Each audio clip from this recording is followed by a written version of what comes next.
किशन सोनपुर गांव में एक छोटा सा ढाबा चलाता था। इस काम में उसकी पत्नी कमला भी पूरा साथ देती थी। कमला और किशन दोनों मिलकर सुबह से शाम तक अपने ढाबे पर काम करते और जो पैसे बचते उनसे अगले दिन का सामान खरीदते और बाकी से घर का गुजारा करते। ऐसे ही दिन बीत रहे थे। गर्मियां आने वाली थी।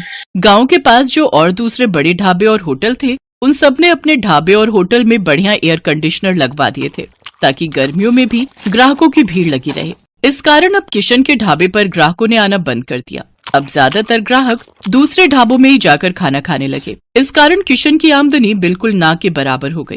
कमला, अब तो ढाबे पर ग्राहकों की भीड़ लगनी बंद हो गई है। एक भी ग्राहक रोटी खाने के लिए नहीं आता। सबको इसी ढाबों में खाने की आदत हो गई है। और वैसे भी गर्मी के मौसम में कौन भला हमारे इस छोटे से पुराने ढाबे पर खाना खाएगा। सबको एसी की ठंडी हवा में खाना खाना अच्छा लगता है, पर हमारे पास तो इतने पैसे भी नहीं है कि हम बड़ा और महंगा एसी लगवा सकें। कैसे गुजारा चलेगा कमला, कुछ समझ नहीं आ रहा है। इसी बात को लेकर तो मुझे भी चिंता हो रही है। ग्राहक नहीं आते तो खाना भी रोजाना का खराब हो रहा है। हमारा तो बहुत नुकसान हो जाएगा। अब तो थोड़े से ही पैसे बचे हैं जिनसे सिर्फ एक दाल और रोटी बना सकते हैं। उसके अलावा हम कुछ नहीं बना सकते। किशन भाई, गर्मी में यहाँ बैठकर खाना बहुत मुश्किल है। आज तो मैं गलती से बैठ गया, नहीं तो अब तो मैं एसी वाले ठंडे ढाबे में ही खाना खाऊंगा। वहाँ थोड़े पैसे ज्यादा होते हैं पर आराम से खाना तो खा लेते हैं। और इस ढाबे का कुछ करो और साथ में एसी ढाबा करो इसे, नहीं तो कोई खाना खाने नहीं आएगा।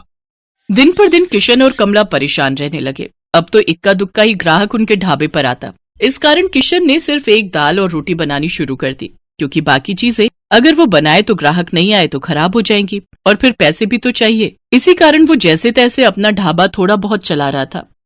कमला, आज बस 250 रुपए की कमाई हुई है। अब तो कोई रास्ता ही नजर नहीं आ रहा है। मुझे लगता है हमें अपना ढाबा बंद करना होगा। किशन के ढाबे के सामने एक बहुत बड़ा ढाबा था। वहाँ ग्राहकों की भीड़ लगी रहती थी, क्योंकि इस साल ही वहाँ के मालिक रघु ने बहुत ही बढ़िया मरम्मत करवा कर ढाबे में एसी लगवा दिया था। क्या बात है किशन, आज भी तेरे ढाबे पर कोई नहीं आया? एक काम कर, ढाबे पर ताला लगा दे। अब तेरा ढाबा नहीं चलने वाला। इतनी भारी गर्मी में एसी के बिना कोई खाना खाने नहीं आएगा। और तेरे पास इतने पैसे नहीं है कि तू मेरी तरह इतना महंगा एसी लगवा सके।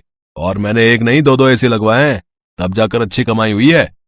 किशन और कमला ने सोच लिया था कि अब इस ढाबे को बंद कर देंगे। थोड़ा बहुत राशन रखा था, जिससे उन्होंने आज का ढाबे का खाना बना लिया था।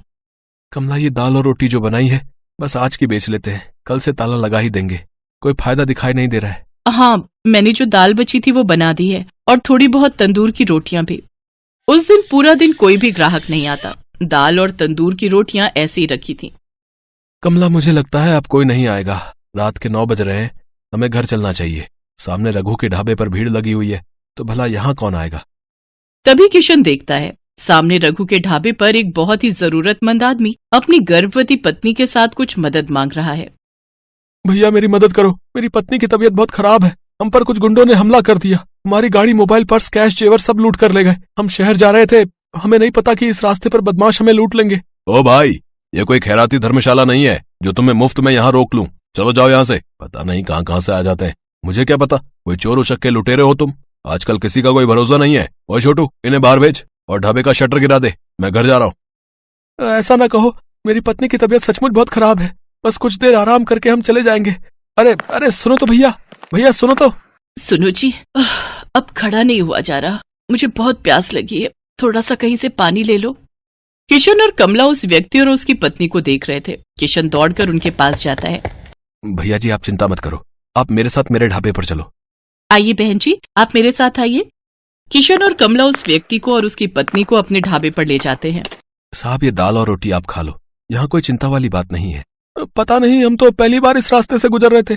जंगल का रास्ता था और पता ही नहीं चला कि कब इन बदमाशों ने हमारी गाड़ी को रोक लिया। किसी तरह से उनसे रहम की भीख मांगकर मैं अपनी पत्नी को सुरक्षित बचा कर लाया। मुझे धन दौलत की कोई कमी नहीं है। बस मैं तो कुछ देर आराम करने के लिए वहाँ सामने के ढाबे से मदद मांग रहा था, पर उन्होंने तो मेरी बात पूरी सुने बिना ही मुझे मना कर दिया। मैं अगर आज कुछ देर वहाँ रुकता तो अगले दिन अपने नौकर के हाथ पैसे भिजवा देता। तुम बहुत भले हो, तुमने भी तो बिना जाने पहचाने आज हमारी मदद कर दी। अच्छा, तो तुम ये ढाबा चलाते हो?